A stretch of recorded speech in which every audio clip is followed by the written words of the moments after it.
तुम आगे बढ़ो, हम तुम्हारे साथ हैं। मोदी तुम आगे बढ़ो, हम तुम्हारे साथ हैं। तुम आगे बढ़ो, हम तुम्हारे साथ हैं। तुम आगे बढ़ो, हम तुम्हारे साथ हैं। अल्लाहू अकबर, ला इलाहा इल्लल्लाह, मेरा रिश्ता क्या, ला इलाहा इल्लल्लाह। निश्चित नाही, काही लोक आपण पाहता टी व्हीवरून करायला प्रयत्न करायला लागलेत, पण बीडची संस्कृती ही हिंदू मुस्लिम एकतेची आणि सलोख्याची आहे. ज्यांच्या रक्तात जातीवाद आहे, मोहन भागवत साहेब आहेत, असे लोक जरूर या ठिकाणी जातीवाद करतील, परंतु बीडची जनता त्यांना माफ करणार नाही. 40 वर्ष त्यांनी सत्ता उपभोगलेली आहे.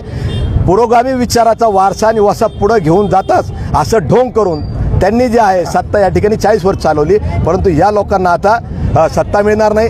दुसरे पक्ष, राष्ट्रवादीचा घड्याळीचा जो पक्ष आहे आपण पाहिला, तो भारतीय जनता पार्टी बरोबर आहे आणि एकनाथ शिंदे साहेबांबरोबर आहे, त्याच्यामुळं सत्तेमध्ये आहे, त्याच्यामुळे त्यांनाही लोक या ठिकाणी मतं देणार नाही.